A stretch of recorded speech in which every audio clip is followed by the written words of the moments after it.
안녕하세요, 태습입니다.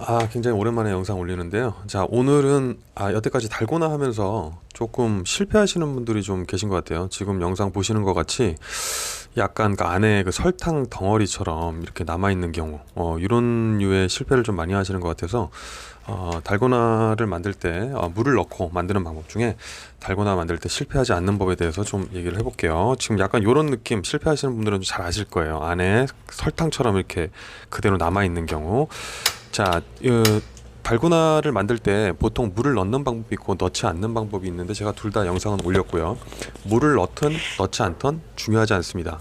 중요한 거는 기본적으로 우리가 옛날부터 먹었던 달고나 같은 경우는 물을 넣지 않죠. 근데 양이 많아지니까 이제 매장에서 판매를 하려면은 많은 양의 그 달고나를 만들기 위해서 설탕을 넣어버리면 설탕이 녹으면서 일부가 굳어버려요. 뭉쳐버려요. 굳는 게 아니라 뭉침 현상이 생기기 때문에 설탕을 시럽화시켜서 하는 물을 넣고 하는 방법을 많이 쓰고 있습니다. 설탕이 한 200g 넘어가면 물을 쓰는 양이 좀 괜찮을 거예요. 자, 실패하는 방법을 먼저 말씀드리면 지금의 온도가 한 130도 정도 될 텐데 이렇게 끓을 때 너무 일찍 넣어버리는 거예요. 예, 이때 좀 기다리셨다가 지금의 온도는 한 167도, 8도, 170도 근처에 가는데 제가 전에 물을 넣고 하는 방법 중에 170도 정도에 투입을 하라고 말씀을 드렸습니다.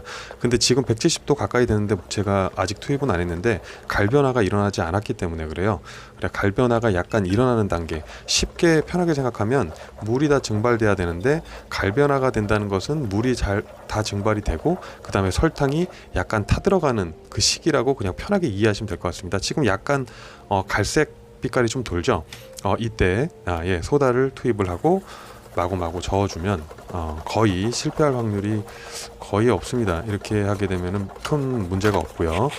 자, 일단 제가 봤을 때는 설탕 덩어리가 지는 가장 큰 요인은 너무 일찍 투입을 한다. 일찍 투입을 하는 요인 중에 하나는 그 시럽화되는 과정에서 물이 다 증발되기 전에 소다를 투입을 하기 때문에 물이랑 설탕이랑 분리가 돼버리는 현상이 일어나는 거거든요. 그래서 설탕이 약간 가루처럼 남아 있는데 한번 이런 그 투입 시간을 좀 잘 한번 따져보세요. 물의 양, 비율 이런 거 별로 중요하지 않습니다. 소다 양이 많아질수록 더 많이 부풀면 안에 다공질이 좀 많이 생긴다고 그냥 생각을 하시면 되고요. 자, 지금 같은 경우는 이렇게 지금 여기 지금 다 만들어졌죠. 달고나가 다 만들어졌는데 예를 들어서 내가 타이밍을 좀 놓쳐서 너무 좀 타는 것 같은 느낌이 들 때 너무 높은 온도에서 시작이 됐다 그러면 지금 이 달고나는 부풀면서 이 안에 온도가 굉장히 높아집니다. 그렇기 때문에 여전히 시간이 지나면 안에가 탈 수 있어요. 만약에 그런 경우가 생기면 이거를 바닥에 내리쳐서 구멍을 좀 만들어줘서 안에 있는 열기가 바깥으로 빠져나올 수 있는 공기층을 만들어주면 되니까 참고로 제가 이렇게 해보는 거거든요. 이렇게 하면 안에 지금 구멍이 생겼죠. 이러면서 안에 있는 열기가 빠져나오고 더 이상의 타는 거를 좀 방지할 수 있는 팁이 될 수도 있습니다. 그러니까 좋은 온도에서 뺐다면 상관이 없는데 만약에 계속 온도가 올라가는 상태에서 좀 탈 것 같다 그러면 이 방법 한번 써보시고요. 다시 한번 보여드리면 이렇게 끓으니까 여기서 느는 분이 계세요. 갈변화가 안 됐죠. 이때는 좀 실패할 수 있습니다. 자, 요거는 다 된 다시 영상이고요. 이렇게 구멍이 뽕뽕뽕 뚫려져 있는 사이로 열기가 좀 빠져나와서 열기가 진행되는 것을 좀 막을 때 이런 방법을 쓸 수 있다라는 거 보고요.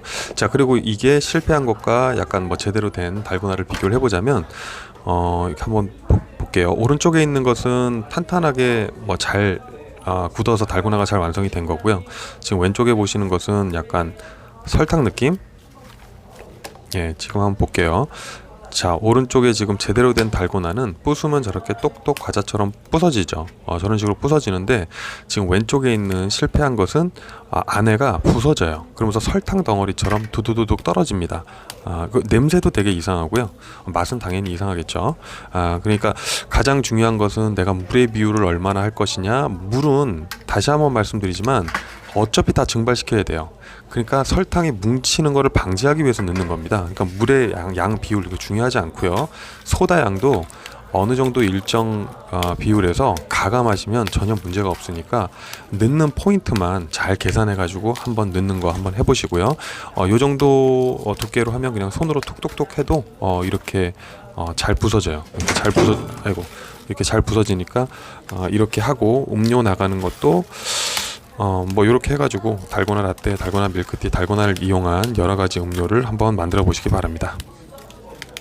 네, 달고나를 만들자마자 달고나 라떼 테이크아웃이 들어와서 만드는 거를 간단히 보면 얼음 넣고, 그쵸? 이거는 뭐 계속 해왔던 거니까 얼음 넣고 우유 넣고 달고나 넣고 그다음에 에스프레소 넣고 이렇게 하면 되죠. 달고나 넣고 먹어도 되고 달고나에 에스프레소 넣어도 되고요. 그리고 뭐 여러 가지 음료로 변형해서 맛있는 음료를, 여러분만의 음료를 만들어 보시기 바라겠습니다. 그러면 마무리로 만드는 거 보면서 이만 달고나 만드는 거는 만약에 실패를 하신다 이랬는데도 불구하고 실패를 하신다 그러면은 밑에 뭐 답글이나 뭐 이런 뭐 메시지를 좀 주셔 보시고요. 제가 여러 가지 방법으로 해봤을 때는 결국은 소다를 넣는 타이밍 그런 것 때문에 설탕이 굳고 뭐 이렇게 제대로 되지 않는 현상이 많이 일어나는 것 같아요. 그것만 조절하시면 다 아무 문제 없이 성공하실 거라고 있습니다. 그리고 달고나 같은 경우는 상온에 이렇게 그냥 놔두면 녹아내려요. 그래서 뭐 이렇게 밀폐 용기에 넣어서 보관을 하셔야 그래도 뭐 하루 이틀 2-3일 이렇게 보관이 가능하다는 거 참고로 말씀을 드리겠습니다. 그리고 이 영상 뒷부분에는 뭐 중요하지는 않지만 비정제 설탕 되느냐 다른 류의 설탕 되느냐 이런 질문을 하시는 분들이 계셔서 비정제 설탕 하는 거를 짧게 올렸는데 보셔도 되고 보지 않으셔도 됩니다. 근데 결론은 비정제 설탕도 전혀 무리 없이 된다는 거, 전혀 무리 없이 된다는 거를 간략하게 보여드릴게요. 자, 이거는 락앤락이 아니라 그 밀폐 용기에 간단하게 담아서 보관하는 거고요. 자, 여기서부터는 지금 이제 비정제 설탕으로 만들어 본 건데요. 결과적으로 말씀드리면 뭐 비정제 설탕도 전혀 무리 없이 똑같이 만들어집니다. 근데 맛은 약간 비정제 설탕 맛인데 그 비정제 설탕 드셔보신 분 아실 거예요. 덜 달고 근데 이게 달고나의 그 매력은 좀 떨어집니다. 근데 뭐 당도가 너무 단 게 싫다 그러면은 비정제 설탕 이용해서 해보는 것도 괜찮은 방법이긴 할 것 같은데 사실 달고나는 좀 단맛에 먹는 거잖아요. 그러니까 뭐 추천은 안 해드리고 다만 뭐 그냥 해볼만 뭐 어쨌든 된다 요것만 좀 말씀을 드리고, 비정제 설탕을 할 때 일반 설탕으로 할 때 다른 점이 하나가 있어요. 그거 제가 영상을 끊어서 한번 보여드릴게요. 자, 비정제 설탕으로 한 경우인데요. 비정제 설탕은 이렇게 끓으면 일반 설탕이랑 했을 때랑 좀 다르게 거품이 엄청 많이 올라와요. 그래서 이게 지금 어느 정도 온도로 올라갔고 어느 정도의 물이 좀 증발됐는지를 좀 구분하기 좀 어려울 수도 있습니다.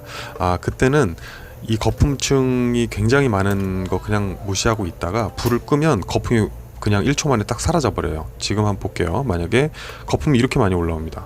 좀 이상하더라고요. 왜 이렇게 많이 올라오는지. 네, 한참 끓이다가 이렇게 불을 꺼버리면 이렇게 거품이 싹 없어졌다가 불을 켜면 다시 이렇게 거품이 엄청나게 많이 올라옵니다. 그래서 처음에 해보신 분들은 조금 이런 거품 때문에 좀 어려울 수 있는데 나중에 해보시다가 이런 것도 한번 맛보고 싶다 그러신 분들은 가능하니까 한번 해보시면 될 것 같아요.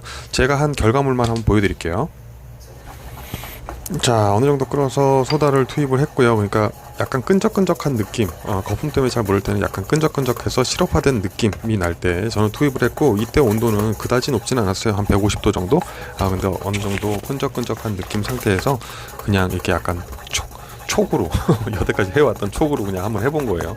처음 했는데 다행히 성공을 했습니다.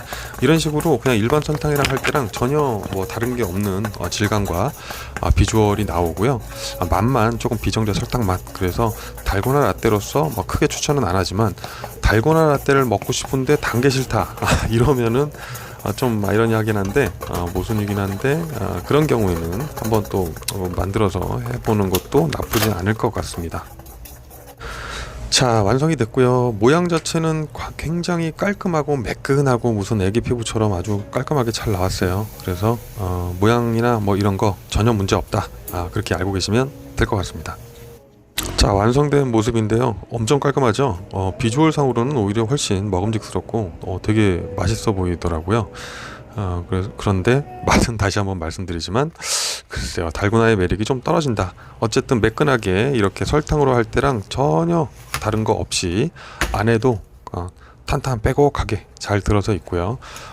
뭐 음료를 만드는데도 전혀 문제 없습니다. 근데 냄새나 이런 것들이 어쨌든 약간 비정제 냄새와 맛이 난다.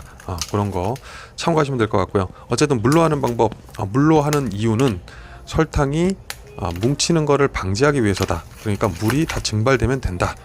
결국은 물을 뭐 얼마나 넣고 말고 그거는 별로 중요하지 않다. 오늘의 팁이었습니다. 많은 도움 되시길 바라고요. 달고나 만드는 게 큰 문제가 아닌데 이걸로 여러 번 실패할 이유는 없으니까 한번 영상 잘 참고하셔서 아주 간단하게 모든 분들이 성공하셨으면 좋겠습니다. 달고나는 보통 한 150g, 200g이 넘어가면 물을 넣는 게 좋고요. 뭐 150g, 200g이 넘지 않으면 물을 넣지 않고 하는 게 오히려 더 편할 수도 있어요. 이 뭉치는 것만 잘 풀어주면서 하면 아마 누구나 가능할 거라고 봅니다. 그리고 200g이 넘어가면 설탕이 좀 뭉칠 수 있으니까 그때부터는 물을 사용해서 대용량을 한번 만들어 보는 거 시도해 보시면 될 것 같습니다. 자, 그럼 오늘 여기까지 할게요. 자, 감사합니다.